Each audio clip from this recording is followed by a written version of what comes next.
서울의 심장부 엘리시안 옥션 하우스의 VIP 라운지는 폭풍전야의 고요함으로 가득 차 있었다. 수백억 원을 호가하는 예술품들이 저마다의 역사를 품은 채 특수 제작된 조명 아래서 숨을 죽이고 있었다. 서유진은 갤러리 중앙에 서서 칠흑 같은 드레스와 대조되는 새하얀 장갑을 낀 손으로 마지막 점검 목록을 확인하고 있었다. 그녀의 차가운 시선이 미세한 먼지 하나, 조명의 각도 하나까지도 놓치지 않고 훑었다. 그녀의 존재감만으로도 분주하던 직원들은 숨을 죽였고 공간의 공기는 팽팽하게 당겨졌다. 그녀는 대한민국 최고의 경매사이자 엘리시안의 상징이었다. 그녀의 입에서 나오는 숫자 하나에 기업의 운명이 바뀌고 숨겨진 거물들의 희비가 엇갈렸다. 감정을 드러내지 않는 무표정한 얼굴과 얼음장 같은 목소리는 그녀의 트레이드마크였지만 그 이면에는 강철 같은 의지와 누구도 따라올 수 없는 날카로운 안목이 자리하고 있었다. 지금 이 순간 그녀는 단순한 경매사가 아니라 거대한 전쟁을 앞둔 지휘관과도 같았다. 모든 변수를 통제하고 완벽한 승리를 쟁취해야만 했다. 한 직원이 조심스럽게 다가와 최종 VIP 참석자 명단이 담긴 태블릿을 건넸다. 유진은 말없이 그것을 받아들었다. 화면을 넘기는 그녀의 손가락은 우아했지만 그 움직임에는 한치의 망설임도 없었다. 국내 굴지의 재벌 총수들, 은둔한 예술품 수집가, 해외에서 온 미스터리한 투자자들의 이름이 스쳐 지나갔다. 그녀의 눈은 어떤 이름 앞에서도 미동조차 하지 않았다. 그들에게 그녀는 신뢰의 상징이었고 동시에 두려움의 대상이었다. 그것이 그녀가 지난 10년간 쌓아 올린 성이었다. 바로 그 순간 익숙하면서도 낯선 이름 하나가 그녀의 시선을 붙잡았다. 태아그룹 강민혁. 그 이름을 보는 순간 굳게 닫혀있던 기억의 수문이 열리며 10년 전에 춥고 비참했던 겨울날의 풍경이 파노라마처럼 눈앞에 펼쳐졌다.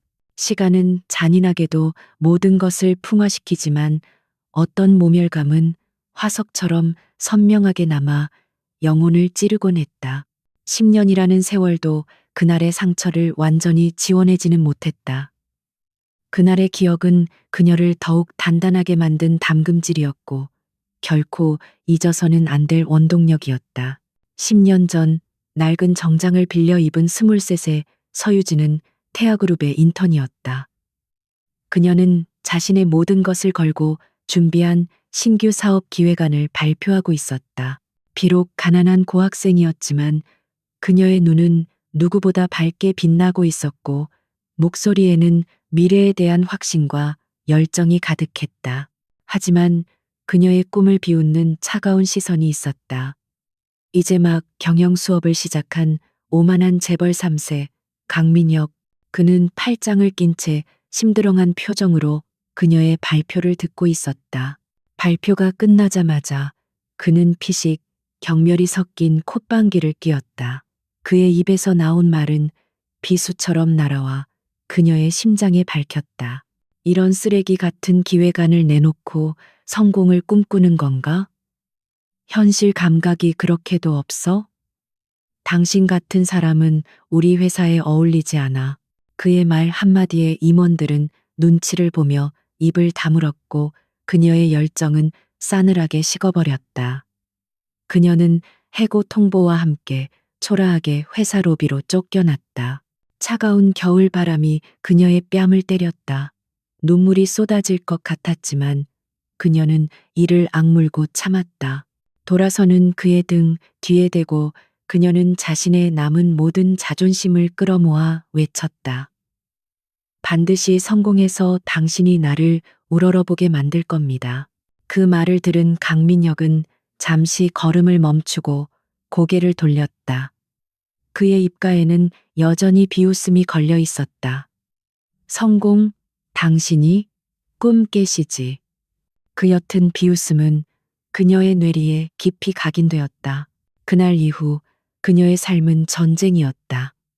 잠을 줄여가며 공부했고 누구보다 치열하게 일했다.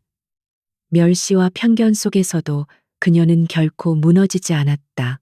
오히려 그럴수록 더욱 강해졌다. 그렇게 10년이 흘렀다. 이제 그녀는 아무도 무시할 수 없는 위치에 올랐다. 그리고 그는 한때 세상을 다 가진 듯 오만했던 그는 이제 그녀가 주관하는 경매에 자신의 운명을 걸고 참여해야 하는 처지가 되었다.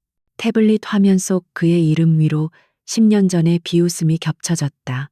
유진은 천천히 숨을 내쉬었다.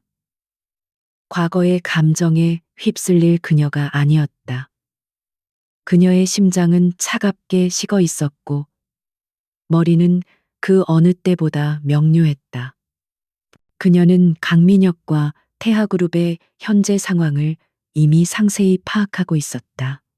무리한 사업 확장과 연이은 투자 실패로 그룹은 부도 직전의 위기에 몰려 있었다. 그가 이 절체절명의 위기에서 벗어날 유일한 방법은 이번 경매에 출품된 단 하나의 물건, 마지막 신라의 왕관을 손에 넣는 것이었다. 그 왕관은 단순한 골동품이 아니었다. 그것은 태아그룹의 재기를 도와줄 해외의 비밀 투자자가 제시한 신뢰의 증표였다. 강민혁은 그 왕관을 얻기 위해 모든 것을 걸어야 할 터였다. 그리고 그 왕관의 가격을 결정하고 최종 낙찰자를 선언할 사람은 바로 서유진, 10년 전 그에게 직발렸던 그녀였다. 운명의 장난이라고 하기엔 너무나도 잔인하고 완벽한 무대였다. 10년 전, 그는 그녀의 꿈을 비웃으며 가차없이 짓밟았다. 이제 그녀는 그의 마지막 희망을 손에 쥔 채 가장 높은 곳에서 그를 내려다보고 있었다. 복수심? 그런 시시한 감정은 아니었다. 이것은 실력과 자격에 대한 냉정한 증명이었다. 그녀는 태블릿을 옆에 있던 비서에게 건네며 나지막이 말했다.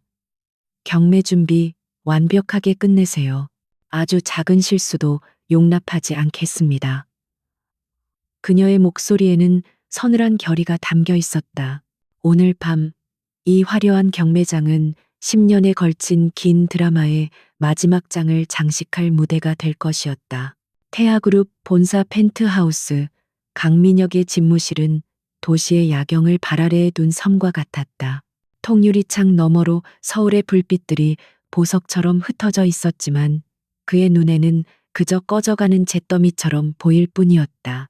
그는 값비싼 크리스털 잔에 담긴 위스키를 의미 없이 흔들고 있었다.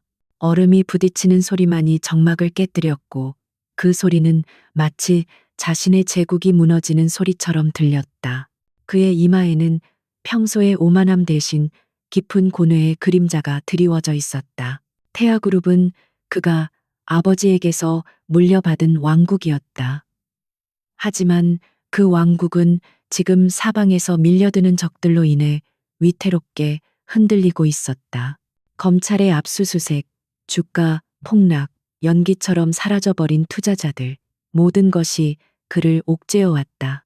언론은 연일 그의 무능함과 도덕적 해이를 질타했고 한때 그에게 굽실거리던 이들은 이제 등을 돌리고 있었다. 그의 자존심은 갈기갈기 찢겨나갔지만 그는 결코 약한 모습을 보일 수 없었다. 그는 강민혁, 태하의 주인이었다. 그의 시선이 책상 위에 놓인 엘리시안 옥션의 도록에 닿았다. 표지를 장식한 마지막 신라의 왕관이 황금빛을 발하고 있었다. 그것은 단순한 예술품이 아니었다. 그의 마지막 희망이자 기사회생의 발판이었다. 싱가포르의 거대 투자 펀드 오리온 캐피탈의 회장은 한국의 역사와 문화에 깊은 관심을 가진 괴짜로 알려져 있었다. 그는 투자의 최종 조건으로 바로 저 왕관을 자신의 컬렉션에 추가하고 싶다는 뜻을 비공식적으로 전해왔다. 그 왕관만 손에 넣는다면 수천억 원의 긴급 자금이 수혈될 것이고 태아그룹은 위기에서 벗어날 수 있었다.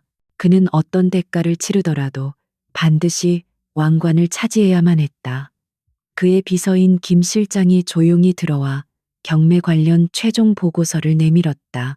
민혁은 마음에 들지 않는다는 듯 미간을 찌푸리며 서류를 넘겼다. 그리고 경매사의 프로필 사진에서 그의 손이 멈췄다. 서유진. 10년 전의 기억이 희미하게 떠올랐지만 그에게는 그저 스쳐 지나간 수많은 얼굴 중 하나일 뿐이었다. 이 여자 어디서 본 것 같은데. 그의 중얼거림에 김 실장이 조심스럽게 대답했다. 10년 전 신사업 기획팀 인턴으로 잠시 근무했던 직원입니다. 회장님께서 직접 해고 조치하신 것으로 기록되어 있습니다. 그제야 민혁의 입가에 멸시적인 미소가 떠올랐다. 그때 그 당돌한 여자의 성공하겠다며 자신에게 악을 쓰던 모습이 어렴풋이 기억났다. 고작 경매사가 되어 나타나다니 그것이 그녀가 말한 성공이었나. 그는 속으로 코웃음을 쳤다. 그녀는 그에게 아무런 위협이 되지 않았다. 그녀는 그저 자신의 목표를 위한 과정에 놓인 하나의 도구 혹은 사소한 장애물에 불과했다. 중요한 것은 다른 경쟁자들이었다. 그는 경쟁자 명단을 훑어보았다. 몇몇 익숙한 이름들이 눈에 띄었다. 신흥 IT 재벌, 은둔한 부동산 거물, 그리고 호시탐탐 태아그룹의 자리를 노리는 라이벌 기업의 총수까지. 그는 잔을 내려놓고 김 실장에게 차가운 목소리로 명령했다. 명단에 있는 인물들 전부 뒷조사를 해. 약점이란 약점은 모조리 찾아내. 그리고 몇 군데에는 내가 직접 전화를 해야겠군. 그의 눈빛은 먹잇감을 노리는 포식자의 그것처럼 번뜩였다. 그는 곧바로 수화기를 들었다. 첫 번째 목표는 최근 정부의 건설 허가 문제로 골머리를 앓고 있는 중견 건설사 회장이었다. 그는 특유의 부드러우면서도 위압적인 목소리로 안부를 물었고 대화 말미에 무심한 듯 한마디를 덧붙였다. 이번 신라 왕관 경매, 저도 관심이 많습니다. 회장님께서도 안목이 높으시니 참여하시겠지요. 그런데 요즘 관청 일은 잘 풀리시는지 모르겠습니다. 제가 도울 일이 있다면 언제든 말씀하십시오. 그 말은 우호적인 제안처럼 들렸지만 그 속에는 날카로운 협박의 칼날이 숨겨져 있었다. 경매에서 빠진다면 도와주겠지만 그렇지 않다면 가만두지 않겠다는 무언의 압박. 수화기 너머의 상대는 잠시 침묵하더니 이내 헛기침을 하며 물러서겠다는 뜻을 내비쳤다. 민혁은 만족스러운 미소를 지으며 전화를 끊었다. 이것이 그의 방식이었다. 돈과 권력으로 원하는 것을 얻고 방해되는 것들은 가차없이 짓밟아 버리는 것. 그는 다른 경쟁자들에게도 비슷한 방식으로 압력을 행사했다. 어떤 이에게는 세무조사를 암시했고 다른 이에게는 과거의 추문을 들먹였다. 그의 거대한 네트워크 앞에서 대부분의 경쟁자들은 스스로 꼬리를 내릴 수밖에 없었다. 그는 자신이 이 경매의 유일한 승자가 될 것이라 확신했다.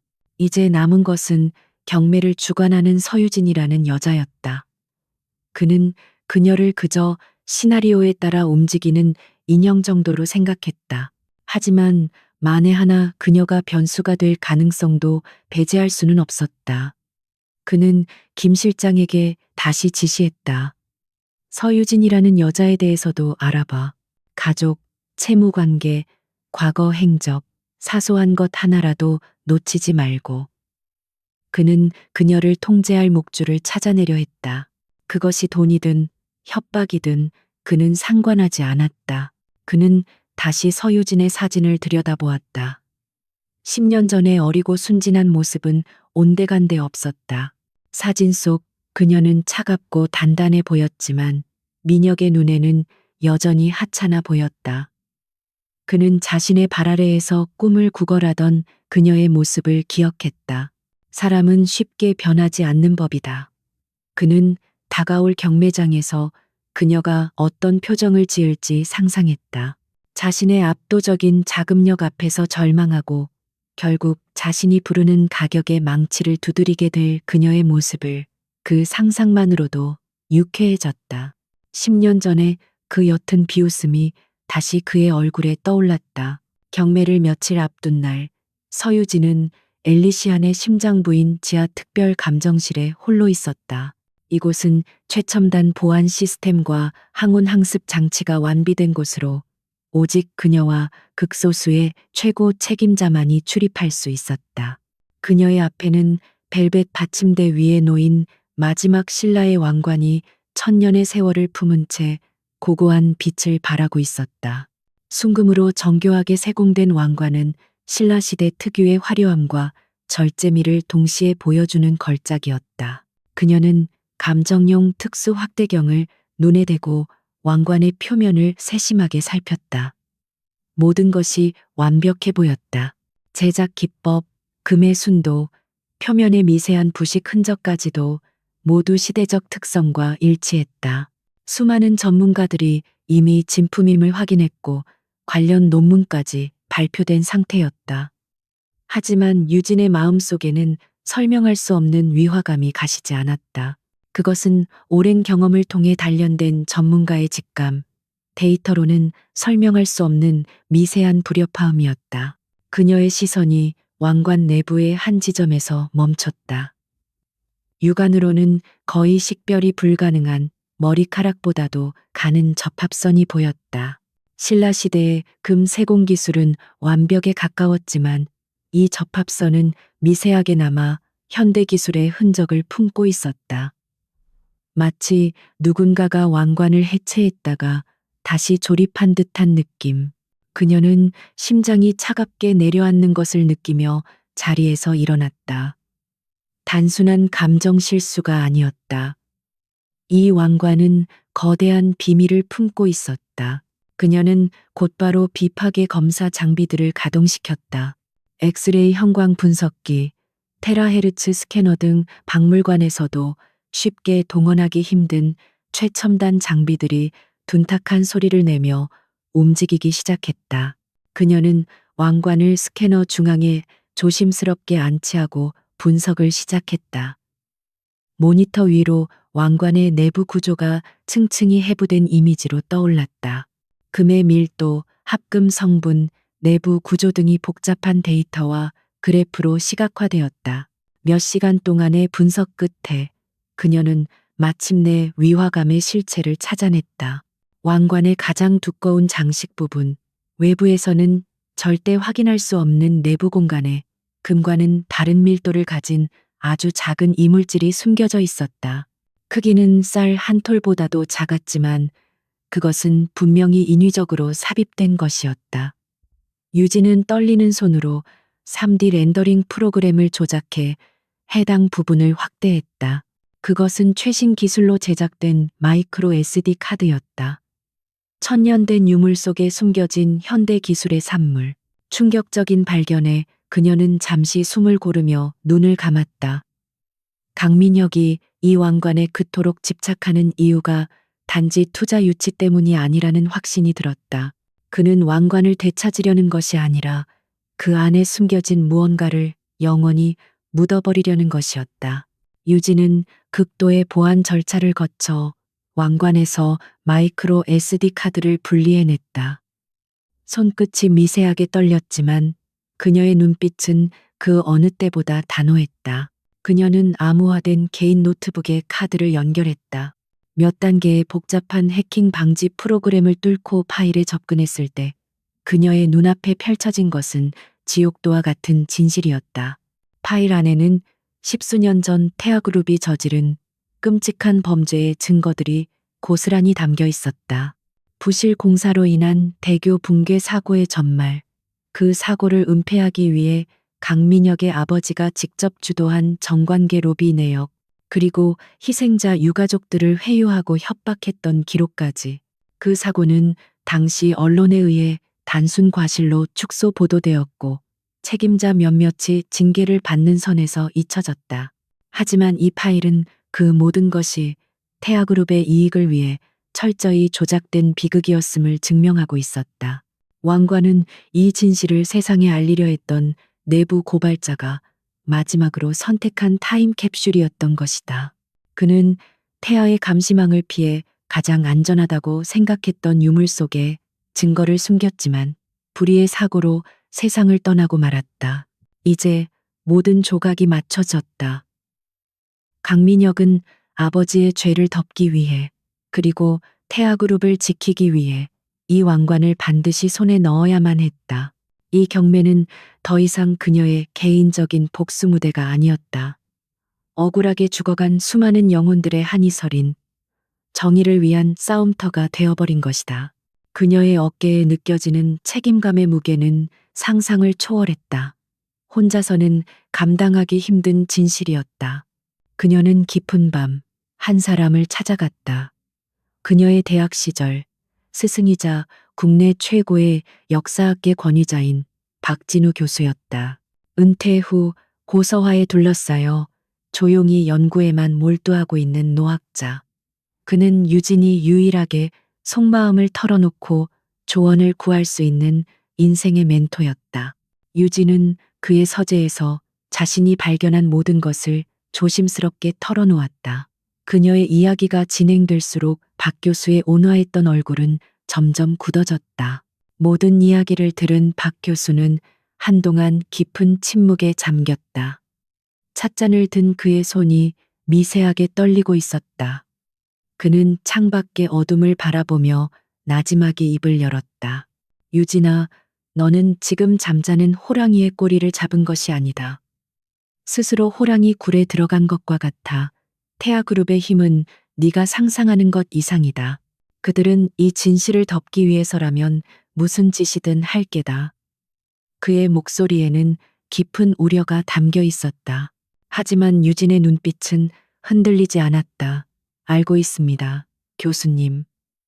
하지만 저는 이것을 모른 척할 수 없습니다.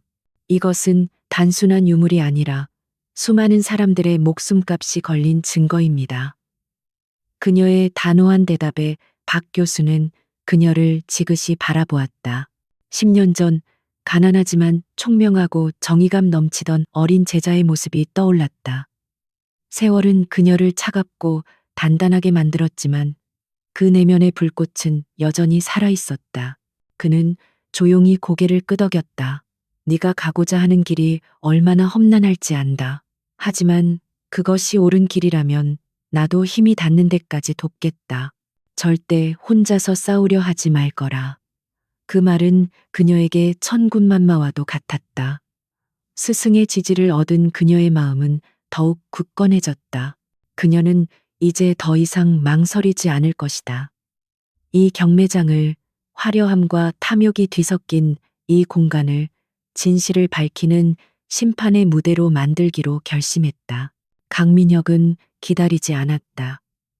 그는 사냥감이 스스로 덫에 걸려들 때까지 관망하는 유형의 포식자가 아니었다. 그는 먼저 움직여 판을 흔들고 상대가 혼란에 빠진 틈을 타 목줄을 채우는 데 익숙했다. 서유진의 존재는 처음에는 사소한 불쾌감에 불과했지만 경쟁자들을 정리하고 난 지금 그녀는 자신의 완벽한 시나리오에 유일하게 남은 불안 요소였다. 그는 아주 작은 변수조차 용납할 수 없었다. 그는 곧장 엘리시안 옥션의 대표에게 직접 전화를 걸었다. 엘리시안의 대표는 미술계의 오랜 거물이자 정재계의 넓은 인맥을 자랑하는 노련한 사업가였다. 그는 강민혁의 전화를 받고 당황했지만 애써 침착함을 유지하며 정중하게 그를 대했다. 민혁은 서론을 길게 끌지 않았다. 그는 특유의 오만함이 묻어나는 목소리로 본론을 꺼냈다.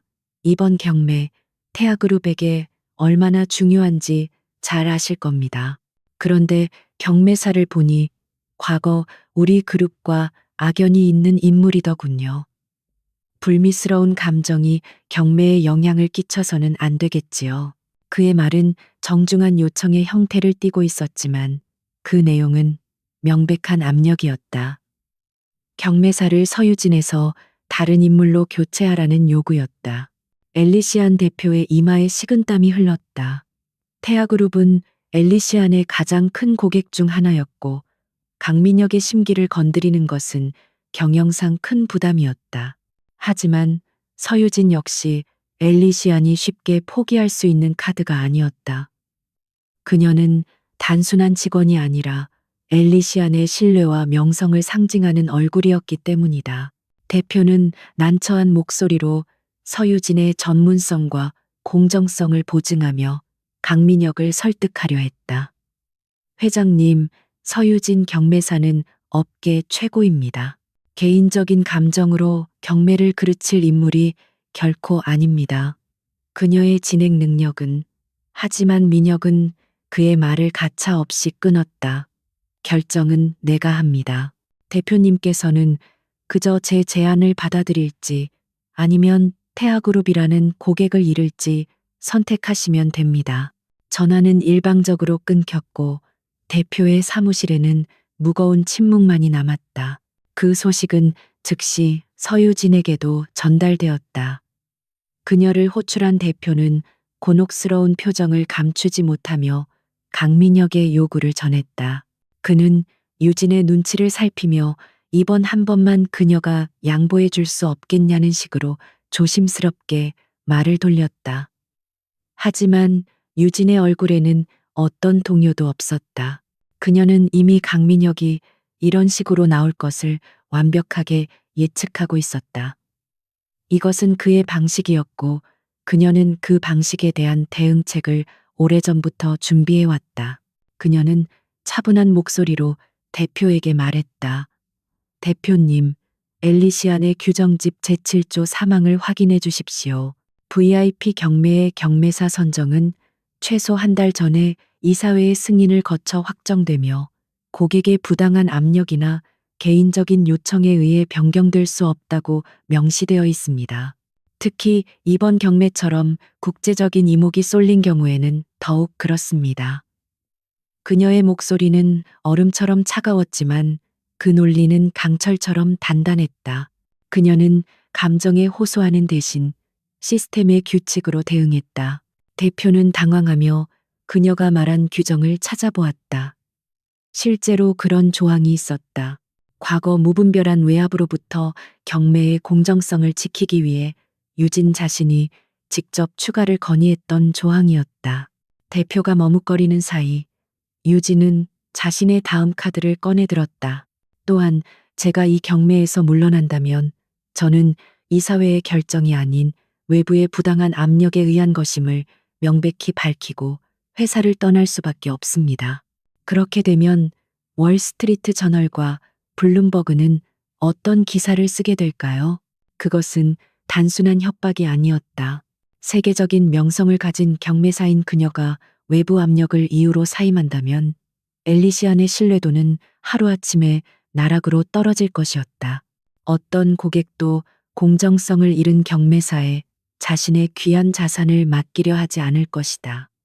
강민혁이라는 고객 하나를 지키려다 회사의 근간이 흔들릴 수도 있는 상황. 대표는 비로소 사태의 심각성을 깨달았다. 그는 결국 백기를 들고 유진의 뜻을 따르기로 했다. 강민혁은 엘리시안으로부터 규정상 불가하다는 정중하지만 단호한 거절 통보를 받았다. 그는 자신의 사무실에서 불같이 화를 냈다. 고작 경매사 하나를 자신의 힘으로 어찌하지 못했다는 사실에 자존심이 상했다. 그는 서유진이라는 여자를 완전히 잘못 봤다는 것을 깨달았다. 그녀는 10년 전에 어리고 순진한 인턴이 아니었다. 그녀는 자신만의 규칙과 무기를 가지고 싸울 줄 아는 노련하고 영리한 전략가로 성장해 있었다. 그의 분노는 곧 차가운 사리로 바뀌었다. 그는 김 실장을 불러 새로운 지시를 내렸다. 엘리시안을 압박할 다른 방법을 찾아 세무조사든 소방 점검이든 뭐든 좋아. 그리고 서유진의 뒤를 캐던 건 어떻게 됐지? 먼지 하나라도 찾아내. 그녀를 경매장 바닥에 무릎 꿇릴 수 있는 거라면 뭐든지. 그의 눈빛은 독사처럼 번뜩였다. 판이 자신의 뜻대로 돌아가지 않자 그는 더욱 비열하고 잔인한 수단을 동원하기 시작했다. 하지만 유진 역시 그의 다음 수를 예상하고 있었다. 그녀는 자신의 주변을 철저하게 관리해왔다. 그녀의 사생활은 수도승처럼 깨끗했고 재산 관계는 투명했으며 인간관계는 좁고 깊었다. 강민혁의 사람들이 아무리 파헤쳐도 그들이 원하는 약점은 나오지 않았다. 오히려 그들의 무리한 뒷조사는 유진이 설치해둔 몇몇 함정에 걸려들어 언론사에 제보될 뻔한 위기를 막기도 했다. 보이지 않는 전선에서 두 사람의 수싸움은 팽팽하게 이어졌다. 강민혁이 권력과 자본이라는 거대한 망치로 내려치려 하면 서유진은 자신이 만들어 놓은 견고한 규칙과 명성이라는 방패로 그것을 막아냈다. 그녀는 결코 정면으로 부딪히지 않았다. 대신 상대의 힘을 역이용하여 스스로 지치게 만들었다. 10년이라는 세월 동안 그녀가 배운 것은 단지 예술품을 감정하는 기술만이 아니었다. 그녀는 사람의 욕망을 읽고 권력의 흐름을 파악하며 거대한 시스템 속에서 자신을 지키고 원하는 것을 얻어내는 법을 터득했던 것이다. 첫 번째 전투는 그녀의 승리로 끝났다. 하지만 그녀는 이것이 시작에 불과하다는 것을 잘 알고 있었다. 진짜 전쟁은 경매장에서 시작될 터였다. 서유진이 보이지 않는 전쟁을 치르는 동안 서울의 오래된 변두리 동네의 한 허름한 연립주택에서 한 노인이 조용히 세상을 지켜보고 있었다. 그의 이름은 최인호, 십수년 전 대한민국을 떠들썩하게 했던 태아대교 붕괴 사고의 유일한 생존자였다. 사고는 그의 동료들과 그의 삶 전체를 앗아갔다. 그는 목숨은 건졌지만 그날의 악몽은 매일 밤 그의 잠자리를 찾아와 그를 괴롭혔고 남은 생은 잿빛으로 변해버렸다. 그는 세상과 담을 쌓고 살았다. 텔레비전 뉴스도 신문도 멀리한 채 오직 낡은 라디오에서 흘러나오는 클래식 음악만이 그의 유일한 벗이었다. 하지만 며칠 전 우연히 이웃집에 신문을 빌리러 갔다가 그는 익숙한 이름을 발견했다. 태하그룹, 그리고 강민혁. 그 이름들은 그의 잊혀가던 상처를 다시 헤집는 소금과도 같았다. 기사는 태하그룹의 위기와 그들이 사활을 걸고 있다는 엘리시안의 경매에 대해 다루고 있었다. 그의 시선은 경매를 주관하는 한 여성의 작은 사진에 머물렀다. 서유진. 차갑고 지적인 인상의 그녀에게서 그는 왠지 모를 강인함을 느꼈다. 그날 이후 그는 몇 년 만에 처음으로 텔레비전을 켰다. 경제 채널에서는 연일 엘리시안 경매와 서유진에 대한 특집 방송을 내보내고 있었다. 그녀가 업계 최고의 자리에 오르기까지의 과정, 그녀의 철두철미한 원칙과 타협하지 않는 성격에 대한 이야기들을 들으며 최인호의 죽은 듯 고요하던 심장이 미세하게 다시 뛰기 시작했다. 그는 수십 년간 어둠 속에 숨겨왔던 낡은 철제 상자를 꺼냈다.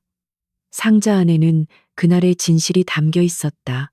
사고 직전 다리의 위험성을 경고했던 동료의 작업 일지, 부실 자재가 사용된 현장을 몰래 찍어둔 빛바랜 사진 몇 장, 그리고 태아그룹의 간부가 현장 소장을 협박하며 공사를 강행하라고 지시했던 내용이 담긴 낡은 카세트 테이프.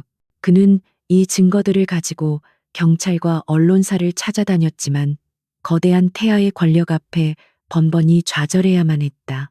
오히려 그는 입을 다물라는 협박에 시달렸고 결국 모든 것을 포기한 채 그림자처럼 숨어 지내야만 했다.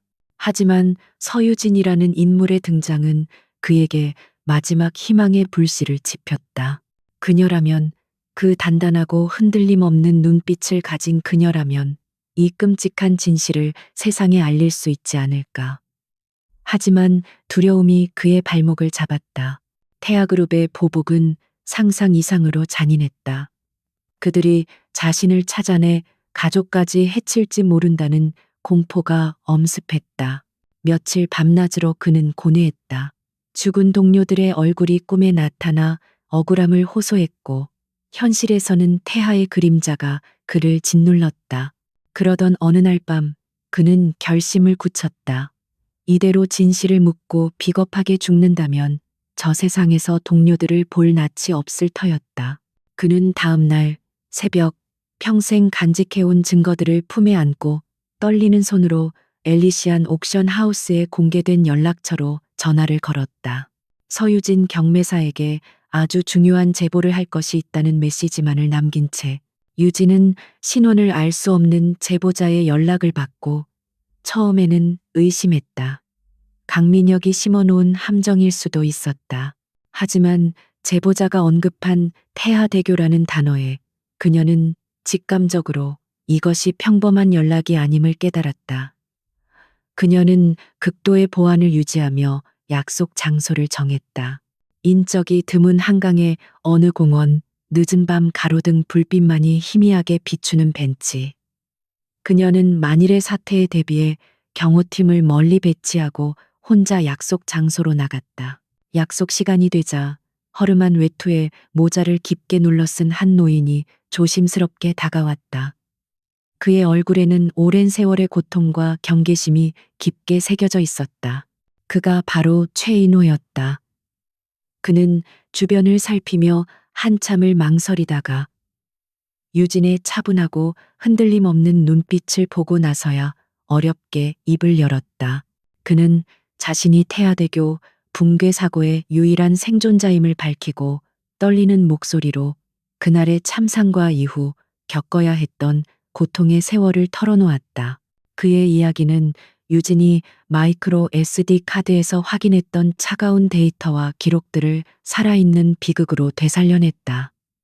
그녀는 그의 주름진 손에 들린 낡은 쇼핑백을 건네받았다. 그 안에는 세월의 흔적이 고스란히 묻어나는 증거물들이 들어있었다. 꾹꾹 눌러 쓴 동료의 일지에는 부실 공사에 대한 고뇌와 회사의 압박에 대한 두려움이 생생하게 기록되어 있었다. 카세트 테이프에서 흘러나오는 지직거리는 음성 속에는 진실을 덮으려는 자의 탐욕과 희생을 강요하는 폭력이 담겨 있었다. 유진은 최인호의 손을 말없이 잡아주었다. 그녀의 마음속에서 들끓던 분노는 이제 깊은 슬픔과 무거운 책임감으로 바뀌었다. 이것은 더 이상 강민혁 개인에 대한 심판이 아니었다. 거대한 권력이 어떻게 무고한 사람들의 삶을 파괴하고 진실을 어떻게 유린하는지에 대한 고발이어야만 했다. 그녀의 어깨는 천근만근 무거워졌지만 동시에 그녀는 더 이상 혼자가 아니라는 사실에 새로운 힘을 얻었다. 이 증거들 제가 반드시 세상에 알리겠습니다. 억울하게 돌아가신 분들의 명예를 되찾고 당신의 고통스러웠던 세월을 조금이나마 위로할 수 있도록 모든 것을 걸겠습니다. 그녀의 목소리는 낮고 차분했지만 그 안에는 강철 같은 의지가 담겨 있었다. 최인호는 그녀의 눈을 바라보며 눈물을 흘렸다. 수십 년 만에 처음으로 누군가에게 기댈 수 있다는 안도감, 그리고 진실이 밝혀질 수도 있다는 희미한 희망 때문이었다. 그날 밤 이후 유진과 최인호 사이에 보이지 않는 연대가 형성되었다. 그들은 공식적인 동맹을 맺은 것은 아니었지만 정의라는 하나의 목표를 향해 함께 나아가는 동지였다. 유진은 최인호의 증거들을 기존에 확보한 자료들과 결합하여 더욱 완벽한 시나리오를 구상하기 시작했다. 이제 그녀의 계획은 단순히 강민혁을 무너뜨리는 것을 넘어 태아그룹이라는 거대하게 뿌리를 뽑아내는 거대한 작전으로 발전했다. 경매일은 점점 다가오고 있었고 무대 뒤에서는 거대한 폭풍이 조용히 몸집을 불리고 있었다. 서유진이 보이지 않는 전쟁을 치르는 동안 서울의 오래된 변두리 동네의 한 허름한 연립주택에서 한 노인이 조용히 세상을 지켜보고 있었다. 그의 이름은 최인호, 십수년 전 대한민국을 떠들썩하게 했던 태아대교 붕괴 사고의 유일한 생존자였다. 사고는 그의 동료들과 그의 삶 전체를 앗아갔다. 그는 목숨은 건졌지만 그날의 악몽은 매일 밤 그의 잠자리를 찾아와 그를 괴롭혔고 남은 생은 잿빛으로 변해버렸다. 그는 세상과 담을 쌓고 살았다. 텔레비전 뉴스도 신문도 멀리한 채 오직 낡은 라디오에서 흘러나오는 클래식 음악만이 그의 유일한 벗이었다. 하지만 며칠 전 우연히 이웃집에 신문을 빌리러 갔다가 그는 익숙한 이름을 발견했다. 태하그룹, 그리고 강민혁. 그 이름들은 그의 잊혀가던 상처를 다시 헤집는 소금과도 같았다. 기사는 태하그룹의 위기와 그들이 사활을 걸고 있다는 엘리시안의 경매에 대해 다루고 있었다. 그의 시선은 경매를 주관하는 한 여성의 작은 사진에 머물렀다. 서유진. 차갑고 지적인 인상의 그녀에게서 그는 왠지 모를 강인함을 느꼈다. 그날 이후 그는 몇 년 만에 처음으로 텔레비전을 켰다. 경제 채널에서는 연일 엘리시안 경매와 서유진에 대한 특집 방송을 내보내고 있었다. 그녀가 업계 최고의 자리에 오르기까지의 과정, 그녀의 철두철미한 원칙과 타협하지 않는 성격에 대한 이야기들을 들으며 최인호의 죽은 듯 고요하던 심장이 미세하게 다시 뛰기 시작했다. 그는 수십 년간 어둠 속에 숨겨왔던 낡은 철제 상자를 꺼냈다. 상자 안에는 그날의 진실이 담겨 있었다. 사고 직전 다리의 위험성을 경고했던 동료의 작업 일지, 부실 자재가 사용된 현장을 몰래 찍어둔 빛바랜 사진 몇 장, 그리고 태아그룹의 간부가 현장 소장을 협박하며 공사를 강행하라고 지시했던 내용이 담긴 낡은 카세트 테이프. 그는 이 증거들을 가지고 경찰과 언론사를 찾아다녔지만 거대한 태아의 권력 앞에 번번이 좌절해야만 했다. 오히려 그는 입을 다물라는 협박에 시달렸고 결국 모든 것을 포기한 채 그림자처럼 숨어 지내야만 했다. 하지만 서유진이라는 인물의 등장은 그에게 마지막 희망의 불씨를 지폈다. 그녀라면, 그 단단하고 흔들림 없는 눈빛을 가진 그녀라면 이 끔찍한 진실을 세상에 알릴 수 있지 않을까. 하지만 두려움이 그의 발목을 잡았다. 태아그룹의 보복은 상상 이상으로 잔인했다.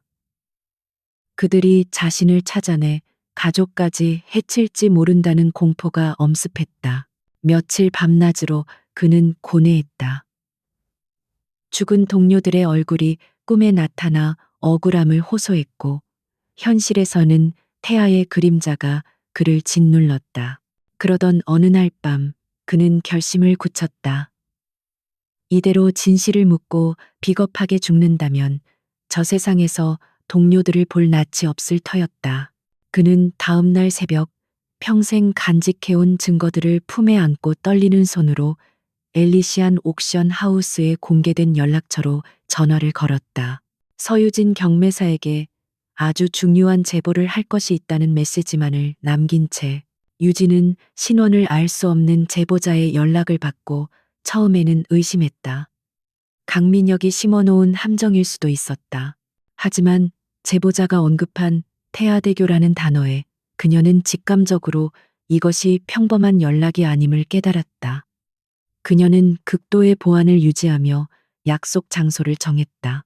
인적이 드문 한강의 어느 공원, 늦은 밤 가로등 불빛만이 희미하게 비추는 벤치.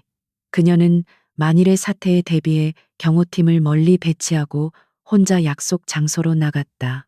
약속 시간이 되자 허름한 외투에 모자를 깊게 눌러쓴 한 노인이 조심스럽게 다가왔다. 그의 얼굴에는 오랜 세월의 고통과 경계심이 깊게 새겨져 있었다. 그가 바로 최인호였다. 그는 주변을 살피며 한참을 망설이다가 유진의 차분하고 흔들림 없는 눈빛을 보고 나서야 어렵게 입을 열었다. 그는 자신이 태아대교 붕괴 사고의 유일한 생존자임을 밝히고 떨리는 목소리로 그날의 참상과 이후 겪어야 했던 고통의 세월을 털어놓았다. 그의 이야기는 유진이 마이크로 SD 카드에서 확인했던 차가운 데이터와 기록들을 살아있는 비극으로 되살려냈다. 그녀는 그의 주름진 손에 들린 낡은 쇼핑백을 건네받았다. 그 안에는 세월의 흔적이 고스란히 묻어나는 증거물들이 들어있었다. 꾹꾹 눌러쓴 동료의 일지에는 부실 공사에 대한 고뇌와 회사의 압박에 대한 두려움이 생생하게 기록되어 있었다. 카세트 테이프에서 흘러나오는 지직거리는 음성 속에는 진실을 덮으려는 자의 탐욕과 희생을 강요하는 폭력이 담겨 있었다. 유진은 최인호의 손을 말없이 잡아주었다. 그녀의 마음속에서 들끓던 분노는 이제 깊은 슬픔과 무거운 책임감으로 바뀌었다. 이것은 더 이상 강민혁 개인에 대한 심판이 아니었다. 거대한 권력이 어떻게 무고한 사람들의 삶을 파괴하고 진실을 어떻게 유린하는지에 대한 고발이어야만 했다. 그녀의 어깨는 천근만근 무거워졌지만 동시에 그녀는 더 이상 혼자가 아니라는 사실에 새로운 힘을 얻었다. 이 증거들 제가 반드시 세상에 알리겠습니다. 억울하게 돌아가신 분들의 명예를 되찾고 당신의 고통스러웠던 세월을 조금이나마 위로할 수 있도록 모든 것을 걸겠습니다. 그녀의 목소리는 낮고 차분했지만 그 안에는 강철 같은 의지가 담겨 있었다. 최인호는 그녀의 눈을 바라보며 눈물을 흘렸다. 수십 년 만에 처음으로 누군가에게 기댈 수 있다는 안도감, 그리고 진실이 밝혀질 수도 있다는 희미한 희망 때문이었다. 그날 밤 이후 유진과 최인호 사이에 보이지 않는 연대가 형성되었다. 그들은 공식적인 동맹을 맺은 것은 아니었지만 정의라는 하나의 목표를 향해 함께 나아가는 동지였다. 유진은 최인호의 증거들을 기존에 확보한 자료들과 결합하여 더욱 완벽한 시나리오를 구상하기 시작했다. 이제 그녀의 계획은 단순히 강민혁을 무너뜨리는 것을 넘어 태아그룹이라는 거대하게 뿌리를 뽑아내는 거대한 작전으로 발전했다. 경매일은 점점 다가오고 있었고 무대 뒤에서는 거대한 폭풍이 조용히 몸집을 불리고 있었다. 경매일까지 남은 시간은 단 사흘. 엘리시안 옥션하우스 내부는 거대한 행사를 앞둔 특유의 긴장감과 열기로 가득 찼지만 그 중심에 있는 서유진의 집무실만은 깊은 바닷속처럼 고요했다. 그녀는 경매 당일에 동선과 시나리오가 적힌 스크립트를 수십 번이고 반복해서 읽고 있었다. 모든 단어, 모든 쉼표, 심지어 조명이 켜지고 꺼지는 타이밍까지도 그녀의 머릿속에서 완벽하게 계산되고 있었다. 겉으로 보기에 그녀는 평소와 다름없이 가장 중요한 경매를 준비하는 프로페셔널한 모습이었다. 하지만 그녀가 진짜로 준비하고 있는 것은 단순한 경매가 아니었다. 그것은 10년간 묵혀온 진실을 터뜨리고 거대한 제국을 무너뜨릴 한 편의 정교한 연극이었다. 그녀의 책상 위에는 경매 물품 목록과 함께 최인호 씨가 건네준 낡은 증거물들의 사본이 나란히 놓여 있었다. 그녀는 두 개의 다른 세계, 즉 화려한 예술품의 세계와 추악한 범죄의 세계를 오가며 마지막 퍼즐 조각을 맞추고 있었다. 그녀의 차가운 이성 뒤편에서는 정의를 향한 뜨거운 불꽃이 타오르고 있었다. 같은 시각 태아그룹의 강민혁은 초조함에 미쳐가고 있었다.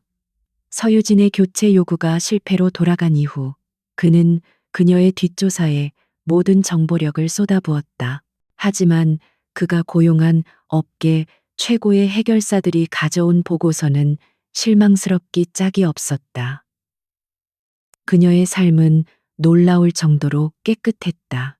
채무 관계도 숨겨진 남자도 사치스러운 취미도 없었다. 기부 내역은 있었지만 약점을 잡을 만한 수준은 아니었고 그녀의 유일한 가족인 지방의 노모는 평생을 성실하게 살아온 분이었다.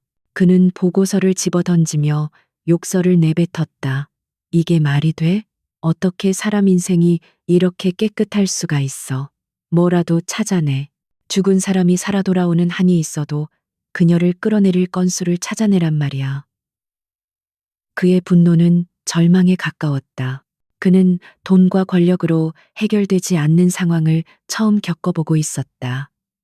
서유진이라는 존재는 그의 상식으로는 이해할 수 없는 견고한 성벽과도 같았다. 그의 오만함은 서서히 불안감으로 변질되어 갔다. 초조해진 그는 더욱 무리한 수를 두기 시작했다. 엘리시안의 하청업체들을 압박해 경매 당일 음향이나 조명 사고를 유도하려 했고 심지어 유진의 충직한 비서에게 접근해 거액의 돈으로 매수를 시도하기도 했다. 하지만 그의 모든 시도는 유진이 미리 설치해둔 방어막에 부딪혀 허무하게 좌절되었다. 그녀는 이미 그의 방식을 꿰뚫어 보고 있었고 모든 약한 고리들을 사전에 점검하고 보강해둔 상태였다.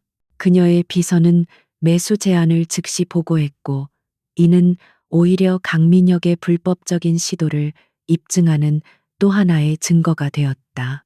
반면 서유진은 자신의 계획을 한 단계 더 진전시키고 있었다. 그녀는 박진우 교수의 도움을 받아 가장 신뢰할 수 있는 법무법인의 대표 변호사와 비밀리에 접촉했다.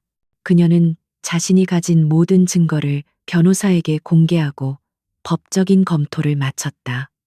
증거들은 태아그룹의 범죄를 입증하기에 충분하고도 남았다. 이제 남은 것은 이 증거들을 어떤 방식으로 어느 시점에 터뜨리느냐 하는 문제였다. 그녀는 언론에 미리 흘리는 방식 대신 가장 극적인 무대를 선택했다. 그녀의 계획은 치밀했다. 경매 당일 강민혁이 마지막 신라의 왕관을 낙찰받기 위해 이성을 잃고 달려드는 바로 그 순간 모든 것을 공개하는 것이었다. 그가 가장 높은 금액을 부르며 승리를 확신하는 절정의 순간에 그 왕관이 단순한 예술품이 아니라 아버지의 죄를 증명하는 판도라의 상자임을 온 세상에 알리는 것. 그 추락의 낙찰을 최대한으로 만들어 그가 다시는 재기할 수 없도록 심리적으로도 완벽하게 파괴하는 것이 그녀의 목표였다. 경매 전날 밤 유진은 자신의 사무실에서 홀로 창밖의 도시 야경을 내려다보았다. 수많은 불빛들이 그녀가 걸어온 지난 10년의 세월처럼 아득하게 펼쳐져 있었다. 멸시와 가난 속에서 독하게 버텨냈던 날들, 밤을 새워가며 예술품의 역사를 파고들었던 시간들, 그리고 차가운 가면 뒤에 뜨거운 눈물을 숨겨야 했던 순간들이 주마등처럼 스쳐 지나갔다. 그녀는 강민혁에 대한 개인적인 복수심은 이미 오래전에 희미해졌음을 깨달았다. 지금 그녀를 움직이는 것은 억울한 희생자들에 대한 책임감과 진실을 바로 세워야 한다는 사명감이었다. 그녀는 책상 서랍 깊숙한 곳에서 낡은 사진 한 장을 꺼냈다. 10년 전 태아그룹 인턴 시절에 동기들과 함께 찍은 사진이었다. 사진 속의 그녀는 촌스러운 정장 차림이었지만 꿈과 희망으로 가득 찬 맑은 눈빛으로 웃고 있었다. 그녀는 사진 속의 자신에게 조용히 속삭였다. 오래 걸렸지? 이제 모든 것을 제자리로 돌려놓을게. 그녀의 눈빛은 그 어느 때보다 차분하고 단단했다. 그녀는 더 이상 과거에 얽매인 피해자가 아니었다. 그녀는 미래를 여는 심판자였다. 마침내 운명의 날이 밝았다. 경매장 내부는 대한민국을 움직이는 권력자들과 재력가들로 인산인해를 이루었다. 그들의 탐욕과 허영이 뒤섞인 공기는 무겁고 뜨거웠다. 강민혁은 가장 앞자리 VIP석에 앉아 있었다. 며칠간의 초조함은 온데간데 없이 그는 다시 오만하고 자신감 넘치는 표정을 짓고 있었다. 그는 자신의 자금력이라면 그 어떤 경쟁자도 누를 수 있다고 확신했다. 그의 눈에는 오직 왕관만이 보였다. 그는 서유진을 의식적으로 무시하며 그녀를 한낱 무대 장치쯤으로 여기고 있었다. 경매 시작 직전 유진은 대기실 거울 앞에 섰다. 칠흑 같은 드레스는 그녀의 카리스마를 더욱 돋보이게 했고 그녀의 얼굴에는 어떤 감정도 드러나지 않았다. 그녀는 마지막으로 온 매무새를 가다듬고 자신의 눈을 똑바로 응시했다. 거울 속의 자신은 더 이상 떨지 않았다. 지난 10년의 세월이 그녀를 이 순간을 위한 완벽한 무기로 벼려냈음을 그녀는 알고 있었다. 밖에서 그녀의 등장을 알리는 사회자의 목소리가 들려왔다. 유진은 깊은 숨을 한 번 내쉬고 무대를 향해 발걸음을 옮겼다. 이제 길고 긴 연극의 마지막 막이 오를 시간이었다. 서유진이 경매 단상에 오르는 순간 장내의 모든 소음이 거짓말처럼 멎었다. 수백 명의 눈동자가 일제히 그녀에게로 향했다. 엘리시안의 VIP 경매장은 그 자체로 하나의 거대한 예술품이었다. 높은 천장에서 내려오는 샹들리에의 크리스털은 별가루처럼 빛을 쏟아냈고, 벽을 장식한 고전 미술품들은 참석자들의 부와 권력을 말없이 증명하고 있었다. 공기 중에는 값비싼 향수 냄새와 억눌린 욕망, 그리고 팽팽한 긴장감이 뒤섞여 있었다. 유진은 그 모든 것을 지배하는 여왕처럼 단상 중앙에 섰다. 그녀의 검은 드레스는 무대의 조명을 받아 깊고 아득한 심연처럼 보였다. 그녀는 잠시 눈을 감고 숨을 골랐다. 수많은 경매를 치러왔지만 오늘 밤은 달랐다. 이곳은 단순한 거래의 장이 아니었다.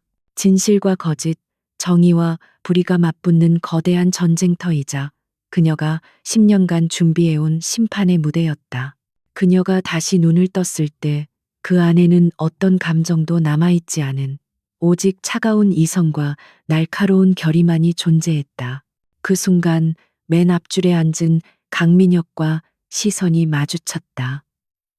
10년 만에 첫 대면이었다. 그의 눈에는 여전히 오만함과 경멸이 서려 있었다. 그는 마치 고급 레스토랑에서 마음에 들지 않는 웨이트리스를 쳐다보듯 그녀를 훑어보았다. 그의 시선은 네가 감히 이 자리에 서다니라고 말하는 듯했다. 하지만 유진의 마음은 잔잔한 호수와 같았다. 과거의 모멸감은 더 이상 그녀를 흔들지 못했다. 그녀의 눈에 비친 그는 더 이상 두려운 권력자가 아니라 곧 단두대에 오를 죄수일 뿐이었다. 그녀는 그에게서 시선을 거두고 장내를 천천히 둘러보았다. 그리고 맑고 차가운 목소리로 경매의 시작을 알렸다. 신사숙녀 여러분, 엘리시안 VIP 경매에 오신 것을 환영합니다.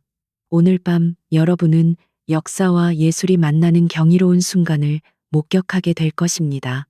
그녀의 목소리는 마이크를 통해 장내에 울려 퍼졌고 사람들은 숨을 죽인 채 그녀의 다음 말을 기다렸다. 그녀의 존재감은 공간을 압도했다. 첫 번째 경매품은 조선 후기 화가단원 김홍도의 미공개 산수화였다. 유진은 그림의 내력과 예술적 가치를 막힘없이 설명했다. 그녀의 설명은 단순한 정보 전달이 아니었다.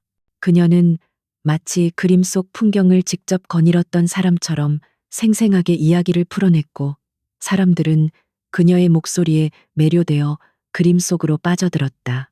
시작가 50억 원부터 시작하겠습니다. 그녀의 말이 끝나자마 장내 곳곳에서 패들이 올라갔다. 경매는 순조롭게 진행되었다. 유진은 노련한 지휘자처럼 경매의 속도와 분위기를 완벽하게 조율했다. 그녀는 경쟁자들의 미세한 표정 변화와 망설이는 손짓 하나까지도 놓치지 않았고 적절한 순간에 개입하여 경쟁 심리를 자극했다. 그녀의 입에서 흘러나오는 숫자는 단순한 화폐 단위를 넘어 참석자들의 자존심과 욕망을 대변하는 기호가 되었다. 가격이 오를수록 장내의 열기는 점점 더 뜨거워졌다. 강민혁은 이 모든 과정이 지루하다는 듯 팔짱을 낀 채 의자의 등을 깊숙이 기대고 있었다. 그의 관심은 오직 마지막 신라의 왕관에만 쏠려 있었다. 그의 눈에는 앞에 나온 그림이나 도자기는 그저 시시한 장식품에 불과했다. 그는 서유진이 능숙하게 경매를 이끌어가는 모습을 보며 속으로 비웃었다. 고작 저런 재주로 성공했다고 말하는 건가. 결국 돈 많은 사람들 앞에서 물건이나 파는 장사치일 뿐이지.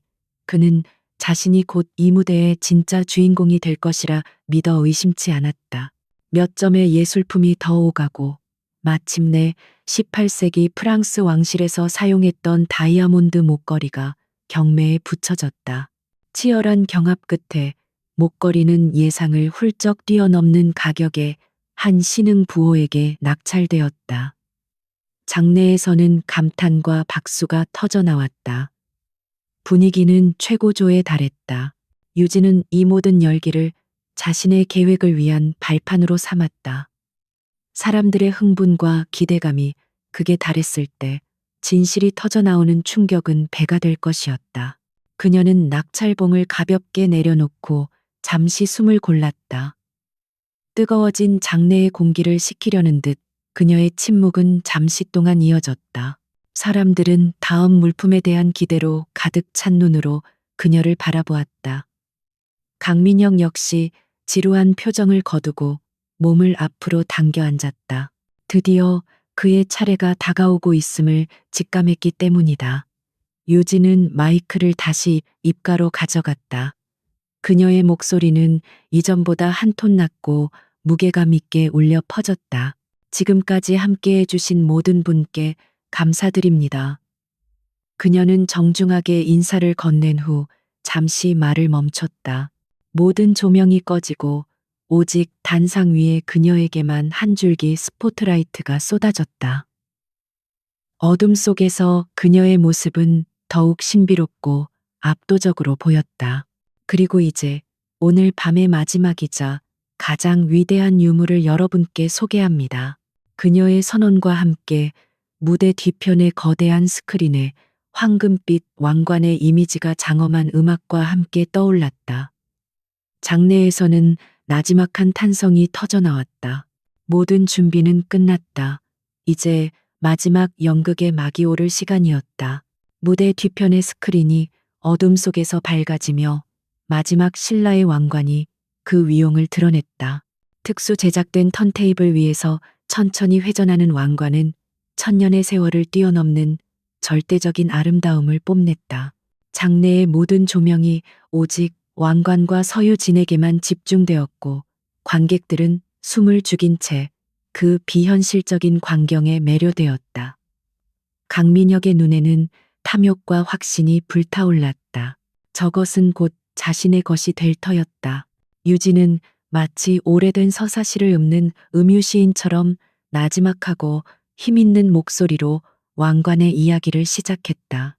여러분 앞에 있는 이 왕관은 사라진 왕국의 마지막 숨결이자 역사 속에 기록되지 않은 비극을 품고 있는 유물입니다.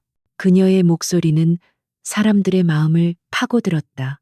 그녀는 왕관의 제작 기법이나 역사적 사실을 나열하는 대신 왕관을 둘러싼 설화와 전설을 이야기하며 신비감을 불어넣었다. 전설에 따르면 이 왕관의 마지막 주인은 왕국이 무너지던 밤 가장 소중한 것을 이 왕관 안에 봉인했다고 전해집니다. 그것은 금은보화가 아닌 후세에 반드시 전해야만 했던 진실의 가치였다고 합니다.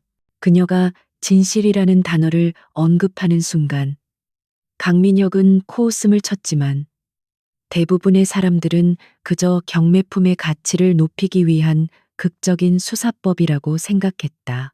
그 누구도 그 말 속에 숨겨진 날카로운 칼날을 인지하지 못했다. 유진은 잠시 말을 멈추고 장내를 둘러보았다. 모든 이들의 시선이 그녀에게 고정되어 있었다. 그녀는 강민혁의 눈을 똑바로 바라보며 경매의 시작을 선언했다. 마지막 신라의 왕관, 시작가 1,000억 원부터 시작하겠습니다. 그 액수가 발표되는 순간 장내에는 짧은 탄성과 함께 무거운 침묵이 흘렀다. 어지간한 재력가들은 시작가부터 명함도 내밀지 못할 천문학적인 금액이었다. 이것은 처음부터 강민혁과 소수의 거물들만을 위한 무대였다. 침묵을 깬 것은 강민혁이었다. 그는 기다렸다는 듯이 여유롭게 패드를 들어 올렸다. 1,500억. 그의 목소리는 장내에 자신만만하게 울려 퍼졌다. 그는 초반부터 압도적인 금액으로 경쟁자들의 길을 꺾어 놓으려는 심산이었다. 몇몇이 망설이는 사이 장내 뒤편에 앉아있던 한 중년 남성이 조용히 패드를 들었다. 2,000억. 강민혁의 미간이 살짝 찌푸려졌다. 하지만 그는 곧바로 더 높은 금액을 불렀다. 2,500억.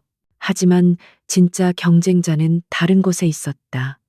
유진의 귀에 꽂힌 인이어에서 조용한 목소리가 들려왔다. 전화 응찰 들어왔습니다. 3천억입니다. 유진은 표정 변화 없이 그 사실을 장내에 알렸다. 강민혁의 얼굴이 굳어졌다.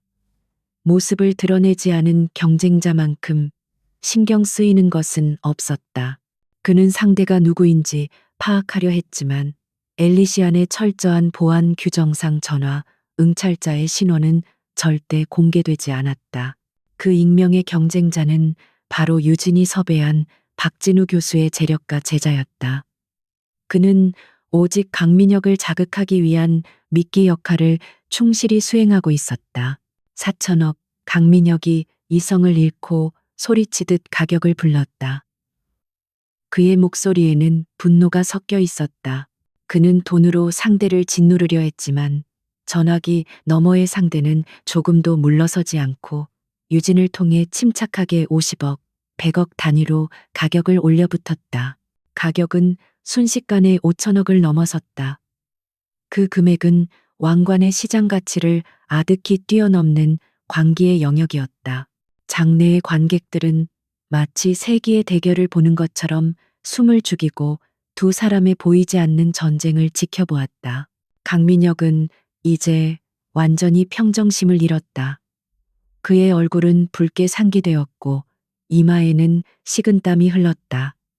이것은 더 이상 사업을 위한 투자가 아니었다. 그의 자존심이 걸린 싸움이었다. 10년 전 자신이 짓밟았던 하찮은 여자가 주관하는 무대에서 정체 모를 누군가에게 패배한다는 것은 그에게 죽기보다 더한 수치였다. 그는 태아그룹의 모든 가용자금, 아니 자신의 미래까지도 전부 걸어야 하는 벼랑 끝으로 스스로를 몰아가고 있었다. 전화 응찰자가 다시 한번 가격을 올렸다. 5,800억입니다. 그 순간 강민혁은 자리에서 벌떡 일어났다. 그의 눈은 핏발이 서 있었고 이성은 완전히 마비된 상태였다. 그는 서유진을 노려보며 장내가 떠나갈 듯한 목소리로 자신의 마지막 패를 던졌다. 7천억, 내가 부르는 마지막 가격이다. 그 금액은 태아그룹을 파산으로 몰고 갈 수도 있는 위험한 액수였다. 하지만 그는 승리를 확신했다. 이 미친 액수를 따라올 자는 아무도 없을 것이라고. 그는 광기 어린 미소를 지으며 유진이 자신의 승리를 선언하는 망치를 내려치기만을 기다렸다. 장내의 모든 공기가 멎은 듯한 순간이었다. 7천억. 그 숫자가 강민혁의 입에서 터져 나오는 순간 경매장의 시간은 얼어붙었다. 모든 소음과 움직임이 멎고 오직 광기에 찬 그의 거친 숨소리만이 텅 빈 공간을 채웠다. 사람들은 경악과 불신이 뒤섞인 눈으로 그를 쳐다보았다. 그것은 더 이상 경매가 아니었다. 한 인간이 자신의 제국을 통째로 도박판에 던져버린 처절한 광기였다. 강민혁은 승리감에 취해 있었다. 그는 땀으로 번들거리는 얼굴로 서유진을 응시했다. 어서 망치를 내려쳐 자신의 승리를 선포하라는 무언의 압력이었다. 모두의 시선이 단상 위에 서유진에게로 향했다. 그녀의 손에 들린 작은 낙찰봉이 이제 한 기업의 운명을 결정하게 될 터였다. 그녀는 천천히, 아주 천천히 낙찰봉을 들어 올렸다. 강민혁의 입가에 비틀린 미소가 걸렸다. 바로 그 순간이었다. 낙찰봉이 정점에 도달했을 때 유진의 움직임이 멈췄다. 그녀는 내려치는 대신 들고 있던 낙찰봉을 조용히 옆에 놓았다. 그 작고 소리 없는 행동은 장내의 천둥과도 같은 파문을 일으켰다. 강민혁의 얼굴에서 미소가 사라졌다. 관객들은 의아함에 술렁이기 시작했다. 무슨 일이지? 왜 낙찰을 선언하지 않는 거지? 유진은 그 모든 혼란의 중심에서 섬처럼 고요했다. 그녀는 마이크를 다시 쥐고 이전과는 완전히 다른 얼음장처럼 차갑고 날카로운 목소리로 입을 열었다. 강민혁 회장님의 역사적인 응찰에 경의를 표합니다. 그녀의 말은 칭찬처럼 들렸지만 그 억양에는 서늘한 가시가 돋쳐 있었다. 하지만 이 경매의 최종 낙찰을 선언하기 전에 경매사로서 저에게는 한 가지 의무가 남아 있습니다. 바로 이 왕관에 봉인되어 있다는 진실의 가치를 모든 분들 앞에서 명명백백히 공개하는 것입니다. 그녀의 말이 끝나자마자 그녀 뒤편에 거대한 스크린이 암전되었다. 잠시 후 황금빛 왕관의 이미지가 사라진 자리에 나타난 것은 낡고 변색된 서류들이었다. 태아대교 긴급 안전진단 보고서, 재검토 요망, 특수 시멘트, 납품 계약서 등의 제목이 선명하게 보였다. 장내가 다시 술렁였다. 강민혁의 얼굴은 하얗게 질리기 시작했다. 불길한 예감이 그의 온몸을 덮쳤다. 스크린의 화면은 계속해서 바뀌었다. 이번에는 다리의 철골 구조물에 선명하게 드러난 균열을 찍은 사진, 규격 미달의 철근이 쌓여 있는 현장 사진들이 나타났다. 그것은 최인호 씨가 평생을 품고 살아온 진실의 조각들이었다. 유진의 목소리가 스피커를 통해 장내에 서늘하게 울려 퍼졌다. 이것은 십수년 전 수십 명의 목숨을 앗아간 태아대교 붕괴 사고 현장의 기록입니다. 거짓말, 저건 전부 조작이야. 강민혁이 자리에서 벌떡 일어나 고함을 쳤다. 하지만 그의 외침은 스크린에서 터져 나온 다음 증거 앞에 힘없이 묻혀버렸다. 지직거리는 잡음과 함께 낡은 카세트 테이프의 음성 파일이 재생되기 시작했다. 무슨 수를 써서라도 덮어. 언론이랑 정치권에 돈을 뿌려서라도 막으라고. 우리 태아의 이름에 흠집 하나 나서는 안 돼. 익숙하지만 지금보다 훨씬 젊은 강민혁의 아버지 목소리가 경매장 전체에 울려 퍼졌다. 모든 것이 끝났다. 강민혁은 다리에 힘이 풀린 듯 주저앉았다. 그의 오만했던 얼굴은 절망과 공포로 일그러졌다. 장내는 충격적인 진실 앞에 완전히 얼어붙었다. 화려했던 경매장은 순식간에 추악한 범죄 현장을 고발하는 법정으로 변해버렸다. 유진은 무너져 내린 강민혁을 차갑게 내려다보며 그의 심장에 마지막 비수를 꽂았다. 그녀는 낙찰봉을 다시 집어들고 그를 향해 겨누듯 말했다. 강민혁 회장님, 7천억 원. 이 금액은 왕관의 가격이 아닙니다. 당신의 아버지가 저지른 죄의 무게이며 억울하게 죽어간 희생자들의 목숨값입니다. 그녀의 목소리는 한치의 흔들림도 없었다. 이제 다시 묻겠습니다. 당신은 이 모든 진실의 값을 치르고 이 왕관을 최종 낙찰받으시겠습니까? 그 질문은 강민혁에게 승리가 아닌 공개적인 죄의 고백을 강요하는 것이었다. 그는 아무 대답도 하지 못하고 고개를 떨군 채 부들부들 떨기만 했다. 바로 그 순간 경매장의 육중한 문이 양쪽으로 활짝 열렸다. 장내의 모든 시선이 문 쪽으로 향했다. 그곳에는 굳은 표정의 남자들이 서 있었다. 서울중앙지방검찰청 특수부 검사들이었다. 그들은 유진이 사전에 제공한 모든 증거를 검토하고 오늘을 위해 밖에서 대기하고 있었던 것이다. 검사들은 성큼성큼 걸어 들어와 망연자실해 있는 강민혁의 앞에 섰다. 강민혁 씨 특정범죄 가중처벌법상 뇌물공여 및 업무상 과실치사 은폐교사 혐의로 긴급 체포합니다. 차가운 수갑이 그의 손목에 채워지는 소리가 마이크를 통해 장내에 울려 퍼졌다. 화려했던 제국의 황태자가 한순간에 범죄자로 전락하는 순간이었다. 밖에서는 어떻게 알았는지 수십 명의 기자들이 플래시를 터뜨리며 몰려들기 시작했다. 거대한 태아 제국이 무너지는 소리가 온 세상에 생중계되고 있었다. 강민혁의 손목에 차가운 수갑이 채워지는 순간 화려했던 경매장은 아수라장으로 변했다. 터져나오는 카메라 플래시 세례, 기자들의 고함, 겁에 질린 VIP들의 웅성거림이 뒤섞여 혼돈의 교향곡을 연주했다. 수십 년간 철옹성처럼 군림했던 태아그룹의 신화가 무너져 내리는 역사적인 현장이었다. 그 모든 혼란의 중심에서 서유진은 여전히 단상 위에 미동도 없이 서 있었다. 그녀의 얼굴에는 승리감이나 환희 대신 길고 길었던 전쟁을 마친 장수의 깊은 피로감과 고요한 평온함이 서려 있었다. 그녀는 무너진 강민혁이 검사들에게 끌려나가는 모습을 무표정하게 지켜보았다. 10년 전 자신의 꿈을 비웃었던 그의 옅은 미소가 떠올랐지만 이제 그 기억은 더 이상 그녀의 마음을 찌르지 못했다. 그것은 그저 오래된 흉터 자국처럼 희미하게 남아있을 뿐이었다. 복수는 끝났다. 하지만 그녀가 얻은 것은 통쾌함이 아니라 모든 것이 제자리로 돌아왔다는 무거운 안도감이었다. 그녀는 마이크를 잡고 혼란에 빠진 장내를 향해 마지막으로 입을 열었다. 그녀의 목소리는 놀라울 정도로 차분하고 명료했다.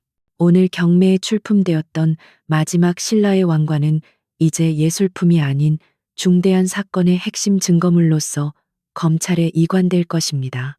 따라서 해당 경매는 공식적으로 무효 처리되었음을 알려드립니다.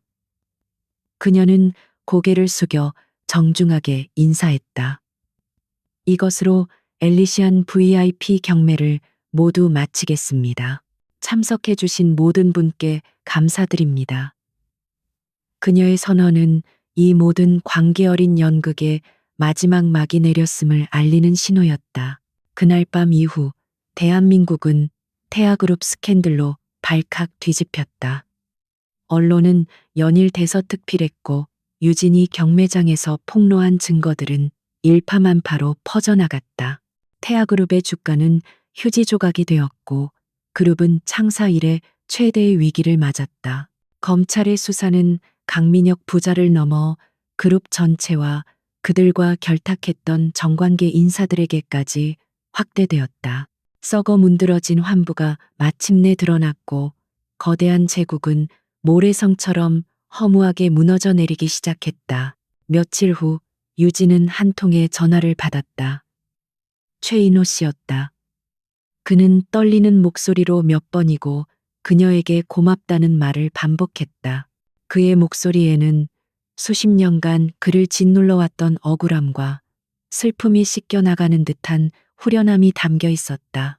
그는 다른 희생자 유가족들과 함께 공식적인 재조사를 청원했고 곧 태아그룹을 상대로 한 집단 소송을 준비할 것이라고 했다. 그의 목소리는 더 이상 과거에 갇힌 패배자의 것이 아니었다. 그는 마침내 자신의 삶을 되찾을 용기를 얻었던 것이다. 시간이 흘러 모든 것이 조금씩 제자리를 찾아갔다. 태아그룹은 결국 해체 수순을 밟았고 강민혁과 그의 아버지는 법의 엄중한 심판을 받았다. 붕괴 사고의 진실은 세상에 명명백백히 밝혀졌고 희생자들의 넋은 마침내 위로를 받을 수 있었다. 그 거대한 폭풍의 중심에 있었던 서유진은 다시 일상으로 돌아왔다. 그녀는 여전히 엘리시안 최고의 경매사였고 그녀의 명성은 이전보다 더욱 견고해졌다. 사람들은 그녀를 단순한 전문가가 아닌 정의를 실현한 영웅으로 기억했다. 어느 맑은 오후 유진은 자신의 사무실 창가에 서서 분주하게 움직이는 도시의 풍경을 내려다보고 있었다. 10년 전 모든 것을 잃고 이 도시의 차가운 바닥을 헤맬 때 그녀는 저 높은 빌딩들을 올려다보며 반드시 성공하겠다고 다짐했었다. 이제 그녀는 그 누구보다 높은 곳에서 도시를 내려다보고 있었다. 그녀는 자신이 말했던 성공을 이룬 것이 분명했다. 하지만 그녀가 느낀 성공의 의미는 과거의 그것과는 완전히 달라져 있었다. 그녀에게 성공이란 더 이상 부와 명예 혹은 누군가를 짓밟고 올라서는 것이 아니었다. 진정한 성공은 자신의 힘으로 진실을 지키고 올바르지 않은 것을 바로잡을 수 있는 능력이라는 것을 그녀는 깨달았다. 강민혁에 대한 복수심은 그녀를 움직이게 한 첫 번째 동력이었을지 모르지만 그녀를 끝까지 달리게 한 것은 억울한 사람들의 눈물과 정의에 대한 사명감이었다. 그녀는 비로소 과거의 상처로부터 완전히 자유로워졌음을 느꼈다. 그때 비서가 다음 분기 경매에 출품될 작품 목록이 담긴 태블릿을 들고 조용히 들어왔다. 유진은 창가에서 돌아섰다. 그녀의 얼굴에는 더 이상 과거의 그늘이나 차가운 냉소가 없었다. 대신 모든 것을 이겨낸 사람만이 가질 수 있는 깊고 온화한 미소가 자리하고 있었다. 그녀는 태블릿을 받아들었다. 그녀의 삶은 계속될 것이고 그녀의 일 또한 계속될 것이다. 또 다른 위대한 예술품들이 그녀의 손을 거쳐 새로운 주인을 찾아가게 될 터였다. 그것이 그녀의 운명이자 그녀가 선택한 길이었다. 그녀는 이제 새로운 시작을 향해 나아갈 준비가 되어 있었다. 10년간의 긴 겨울이 끝나고 그녀의 인생에 마침내 따뜻한 봄이 찾아오고 있었다.